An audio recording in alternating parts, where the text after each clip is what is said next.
देखो ह्यूमन आता है जाता है, बट कभी ये फाइंड नहीं कर पाता कि उनकी लाइफ का पर्पस क्या है। एंड काफी सारी चीजें हैं दुनिया में जो कि उन्हें एंटरटेन करती हैं, बट एक हैप्पीनेस जो है ना वो उन्हें नहीं मिल पाती। क्यों नहीं मिल पाती, क्या कारण है, इसके काफी सारे रीजन हैं बेसिकली। अगर बताने बैठ गया सब तो टॉपिक बहुत लंबा हो जाएगा, इवन 1 आवर+ वीडियो हो सकती है, बट आई डोंट नो ये वीडियो कितनी लंबी जाएगी, because no scripting of this video, just मैं बोल रहा हूँ, ठीक है। सबसे पहली चीज पर्पस। तो हमारे जो पर्पस है ना लाइफ का, वो सिर्फ इतना है कि इस अर्थ में आना है, अर्थ पे अपनी लाइफ को जीना है, इस सोसाइटी को डेवलप करना है जिस टाइप से हम डेवलपमेंट में मदद कर सकते हैं। बट यहाँ पर ह्यूमन आकर उल्टे काम करते हैं, उसको क्या बोलते हैं, इवोल्यूशन का डी इवोल्यूशन करते हैं। वो इवोल्यूशन नहीं करते, समझ रहे बात को, आगे नहीं ले जाते, पीछे ले जाते हैं, क्राइम में इन्वॉल्व होकर के, गलत काम करके, करप्शन करके। बट रियलिटी में एक दूसरे की मदद करना, हैप्पी रखना दूसरों को, दूसरे की खुशी पहले से होगी ना, खुद से पहले, ये है ह्यूमैनिटी। यही है काइंडनेस, काइंडनेस जो कि हर इंसान के अंदर होनी चाहिए। एंड इसी को सीखने के लिए हम इस थर्ड डायमेंशन में आते हैं, यानी कि अर्थ के लेवल पर। अभी थर्ड डेंसिटी में हम, इसके बाद में और भी डेंसिटीज हैं, अपर डेंसिटी, जो कि अपर डायमेंशन में भी एग्जिस्ट करते हैं लोग। जैसे कि अगर मैं बोलूँ तो ह्यूमन जो कि थर्ड डेंसिटी के हैं, थर्ड डायमेंशन में रहते हैं। हमसे अपर डायमेंशन के बींग्स भी हैं और हमसे अपर डेंसिटी के बींग्स भी हैं। एग्जाम्पल, जो हमारे हिंदू धर्म में देवी देवता हैं वो अपर डेंसिटी के हैं, अपर डायमेंशन के हैं, सिंपल थिंग। तो ऐसा नहीं है कि ह्यूमन के मरने के बाद में उन्हें स्वर्ग मिलेगा, नरक मिलेगा, वो एक अलग चीज है। उन्हें स्वर्ग नरक मिलता है, ये बस सच है।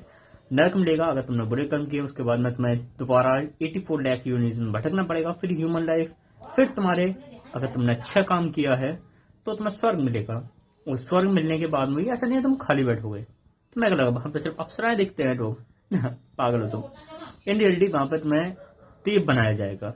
अब स्वर्ग में जाना इज इक्वल टू देव योनि में जन्म मिलना, और वहां पे जाकर देव योनि में जन्म मिलता है, जो कि मैं बोलूँ तो स्वर्ग में जाने के बाद में हमारी जो मेमोरी है ना वो वाइप नहीं होती है, जिसकी वजह से बोलते हैं कि वहां पर उन्हें स्वर्ग मिला है, मतलब उनकी मेमोरी रहती है, ठीक है। तो जब वो स्वर्ग में जाते हैं वहां पर आराम से स्टिल रहते हैं और अपने देवता की जो भी उन्हें पोजीशन मिलती है उसको पूरा करते हैं। क्योंकि हमारे हिंदू धर्म में जितने भी देवी देवता बताए गए हैं उनमें से कोई भी परमानेंट नहीं है, सब देवता सिर्फ एक पोजीशन है, ठीक है। इंद्रदेव, ब्रह्मदेव और अग्निदेव, सूर्यदेव सब सिर्फ पोजीशन है, ठीक है। और उनको अलग अलग लोग आके फिल करते हैं। बात यह है जैसे कि जो न्यायदाता हैं वो उस टाइम पे शनिदेव, उससे पहले महादेव थे, दैट्स ऑल। ऐसे चेंज होते रहते हैं। अब महादेव ने शनिदेव को दी बिकॉज ऑफ कि थोड़ा लोड को कम करो, रेस्पॉन्सिबिलिटी और को दो ताकि और लोग आकर के सीखें। अब ये चीज छोड़ो, मैं इसकी वजह से बता रहा था। तो पर्पज तो आप समझ रहे होंगे कि यहाँ पर आना हमारा जस्ट इतना पर्पज है कि हम अपने आप को डेवलप कर सकें, अपनी नॉलेज को बढ़ा सकें, अपनी ह्यूमैनिटी, काइंडनेस को बढ़ा सकें, अपनी स्पिरिचुअलिटी को बढ़ा सकें, डेंसिटी को हाई कर सकें और हायर डायमेंशन में जा सकें, ताकि हम आगे जाकर और लोगों की मदद करें। अब तुम ही वीक हो तो तुम ऊपर देव योनि में जाकर क्या करोगे? या फिर तुम अगर काल्म काइंड नहीं हो, देव योनि में जाकर क्या करोगे? वहां पर जाकर भी तुम सिर्फ और सिर्फ बकवास करोगे। और काइंड ऑफ बोलूं तो देव योनि है, अपर जो डेंसिटीज हैं उन्हें भेजा जाता है कि तुम दूसरों की हेल्प करो अपने से लोअर बींग्स। जैसे अर्थ पर हम ह्यूमंस हैं, वो कहते हैं कि हमें अपने से छोटे बींग्स यानी कि एनिमल्स, प्लांट्स, इंसेक्ट्स, इन सबकी मदद करनी चाहिए। सेम टू सेम यही देव योनि में भी फॉर्मूला अप्लाई होता है कि अपने से नीचे स्पीसीज है, ह्यूमंस और अदर प्लैनेट्स भी है। ऐसा नहीं है कि सिर्फ अर्थ ही है पूरे यूनिवर्स का सेंटर, नहीं, बहुत सारे प्लैनेट्स हैं इस पूरे ब्रह्मांड में और बहुत सारे डायमेंशन है, उन सबके बींग्स की भी हेल्प करनी होती है। तो दैट्स ऑल। समझ गए होंगे आप कि हमारी लाइफ का पर्पज है हम अपने आप को डेवलप करें, पावरफुल करें, स्पिरिचुअली, मेंटली, फिजिकली, हर टाइप से, और अपर डायमेंशन में जाएं, अपर डेंसिटी में जाएं, अपर लोक्स में जाएं, और उसके बाद में वहां पर अपनी लाइफ को एंजॉय नहीं करना है, ठीक है। वहां पर जाकर अपनी लाइफ को एज अ सेक्रीफाइस करना है, दूसरों के लिए जीना है। यही है लाइफ का, सीधी सीधी बात बोलता हूँ। महादेव अपने बैठे रहते हैं ध्यान में, और मेन जो उनका मतलब क्या है, दूसरों की हेल्प करना, नए नए एक्सपेरिमेंट्स करना, साइंटिफिक चीजें बनाना, नए नए अस्त्र बनाना, उसका देना, जिसकी सुदर्शन चक्र भी उन्होंने ही किया है क्रिएट, और काफी सारे जितने भी अस्त्र हैं, ध्यान, ज्ञान, वो भी महादेव की देन है। तो ये चीज है कि जिसको ऐसा काम किया है वैसा दिया है, मतलब वैसे ही वो करते हैं। सूर्यदेव को काम दिया गया है सनलाइट को पूरे ब्रह्मांड में फैलाना। सूर्यदेव को सेंटर है जहाँ पे सनलाइट क्रिएट होती है, एंड ड्यू टू जो भी हो फ्यूजन रिएक्शन, ठीक है, तो वहां से वो लाइफ को, सनलाइट को, और भी काफी सारी चीजें होती हैं, उनको पूरे ब्रह्मांड में फैलाते हैं। तो ये एक वर्क है, इंद्रदेव का वर्क है पूरे ब्रह्मांड में वाटर एंड लाइटनिंग को मेंटेन करना। ऐसी हर एक देवता का अपना काम है, क्योंकि जब तुम हाई डेंसिटी में पहुंचोगे तो तुम्हें दिया जाएगा।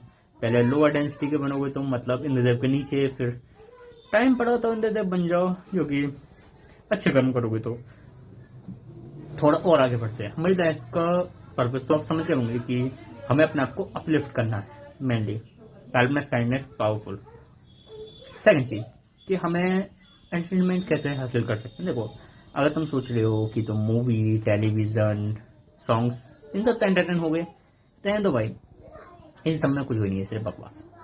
तो रियल हैप्पीनेस किस में है, ये भी आप पूछेंगे। रियल हैप्पीनेस है रिलेटिव्स के साथ खुश रहने में। हाँ, आजकल के रिलेटिव्स भी पागल होते हैं, रिलेटिव्स को साइड करो, रिलेटिव से थोड़ा और साइड हो, अपनी रियल फैमिली पाओ। Because of relatives are relatives, जो कि सिर्फ काम के टाइम पे काम आते हैं, याद आते हैं, बाकी टाइम पे उनका कोई मतलब नहीं है। तो अपनी फैमिली पे खुश रहो, यही है आज का मूल मंत्र कलयुग का, कि जब तक आप रिलेटिव्स के चक्कर में रहोगे कि मैं को अपने भाई से बना कर, अपनी बहन से भी, मैं को अपने चाहता हूँ सबसे, भाई तुम्हारा सिर्फ कटेगा। रियल हैप्पीनेस वो है अपनी वाइफ, अपने हस्बैंड, अपने बच्चे और अपने माँ बाप अगर हो तो उनको खुश रखो, उनके लिए जो वो कहें वो करो। पैसा is not a real happiness, या पैसा is a source of happiness, money is source of happiness but not the happiness. Okay, source है। तुम पैसे को 10 लाख कमा लेते हो, तुम्हें हैप्पीनेस नहीं मिलेगी, लेकिन वहीं तुम 10 लाख रुपए को इन्वेस्ट करते हो, कहीं पे खाना खाने जा रहे हो, घूमने जा रहे हो, वर्ल्ड टूर पे जा रहे हो, दैट्स अ हैप्पीनेस, ठीक है। Money is source of happiness, समझ गए होंगे। तो हर एक जो लाइफ का फेज है उसका एक डिफरेंट काइंड ऑफ वर्क होते हैं जो कि उन्हें करने को होते हैं डिफरेंट लाइफ टाइम में। अगर वो उस टाइम पे वो काम नहीं कर पाते तो भाई आगे की लाइफ हार्मफुल होती है, मतलब काफी ज्यादा स्ट्रगलफुल होती है।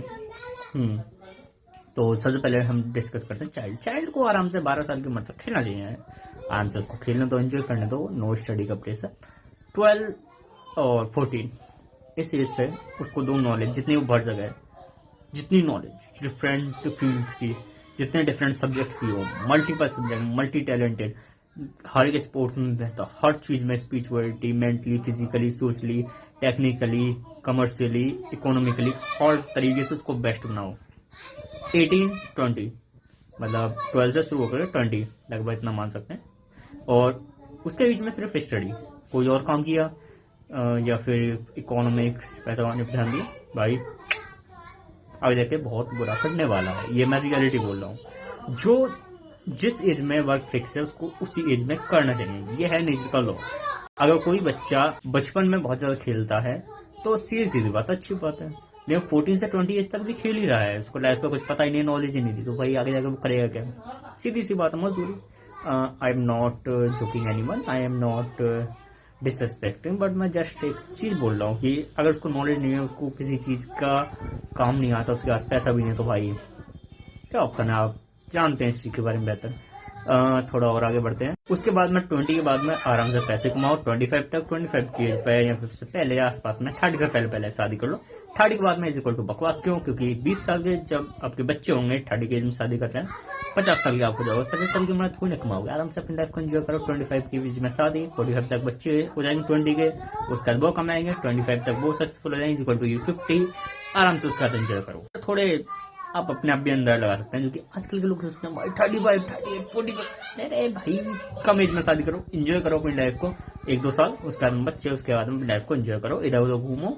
और रियल हैप्पीनेस है अपनी रियल फैमिली में, ठीक है? तो रियल फैमिली को बनाओ, और बनेगी कैसे? आजकल की मैं बोल रहा हूँ अरेंज मैरिज साइड करो, अरेंज मैरिज से तुम्हारे को कोई हैप्पीनेस नहीं मिलेगी, मिल भी जाएगी तो लड़की अच्छी हुई तो, अदरवाइज जानते हो आजकल तो क्या चल रहा है, ड्रम सिस्टम, दैट्स साइड करो उसको। बट एक रियल चीज बोलूँ तो गर्लफ्रेंड होनी चाहिए कम एज में, बॉयफ्रेंड होना चाहिए, बिकॉज ऑफ कि इस टाइम पे जो भी चल रहा है, अगर आपको उस टाइम पे अच्छी नहीं मिली, कोई गर्लफ्रेंड नहीं है आपकी, बॉयफ्रेंड नहीं है, तो आगे आपको इमरान हाशमी, सनी लियोनी मिले, उससे अच्छा तो यही है कि अपनी एक कंफर्म करके रखो कि हाँ ये मेरी है बस मेरी है, इसका जो भी हूँ मैं हूँ, कोई और 10 जगह पे वो नहीं। ठीक है, समझ रहे हो आपको आप बात को, तो समझ रहे हो बात। 12 से 14 तक खेलने दो, 14 से लेके 20 तक आराम से स्टडी, और हो सके तो गर्लफ्रेंड, लेकिन टाइम मैनेजमेंट अच्छे से आना चाहिए।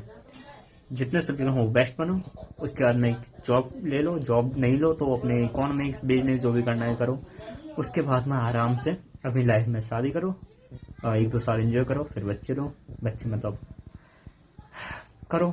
उसके बाद में आराम से अपनी लाइफ को इधर उधर घूमो, एंजॉय करो यार। देखो लाइफ की हैप्पीनेस मैंने बता दिया, पैसे में नहीं है बट पैसे से है, तो पैसे को एंजॉय करो। कैसे?